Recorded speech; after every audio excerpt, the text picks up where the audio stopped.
One thing we're going to talk about today is something interesting about the culture of Spain. It has to do with last names.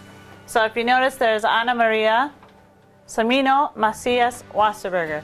My dad's last name is Wasserberger, so that explains the last name.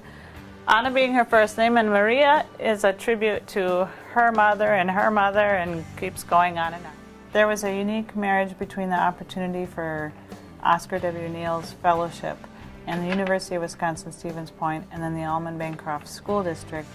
And our school is unique in that it has a very high migrant population. So our students travel from one state to another, and sometimes they don't have a full academic year of study.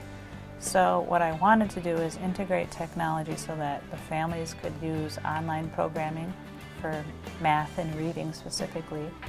And that way, when they do leave our school and migrate to Texas or migrate back to our school, that there would still be this joint connection that would follow them in at least math and reading, if no other subject. As a young student, my mother coming from Spain, I myself was an ESL student without knowing what that label even was. So I've walked in those shoes, and I know the disadvantages that kids have without the resources, with everything from communication, from home to school, to just basically learning academic content, and that it's even stronger difficulty for kids if they don't have the resources, because they're not only learning science, they're taking on a foreign language while learning science in that foreign language. So they really need key resources, and teachers need to be able to communicate from home to school. So what's unique about the fellowship is that Oscar W. Neale's thought was to reach the underfunded populations, which would be us. It was to reach people in rural areas, which would be us. And then to identify key resources for kids in need, which again would be us. The fellowship allows us to let our families connect with our teachers and our teachers with our families, even though there's a language barrier.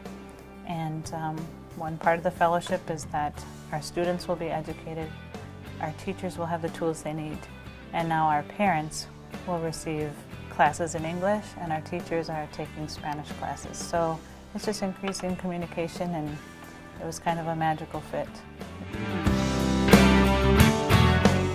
When I went around and knocked on the doors and invited families to come to those adult classes to learn English, there were people who had tears of joy, and I had no idea. I mean, I always thought it would be a good thing, but I had no idea, I guess, the real effect of what that would mean for someone. I'd like to show all the other people that we can actually get out there, because most people think that Hispanics are just troublemakers and they don't go to school and they don't learn and they don't pay attention. So I'd like to actually do something, not only because of that, but because of myself. I would like to, succeed in life and show the statistics that it's not us that are the troublemakers. We actually want to make a better life for ourselves, for our future.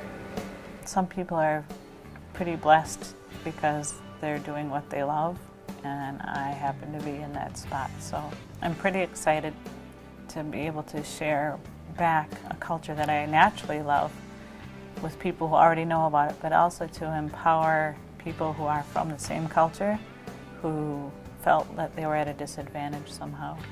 And I see the kids now walking in the hallway a little taller and more confident in what they can do.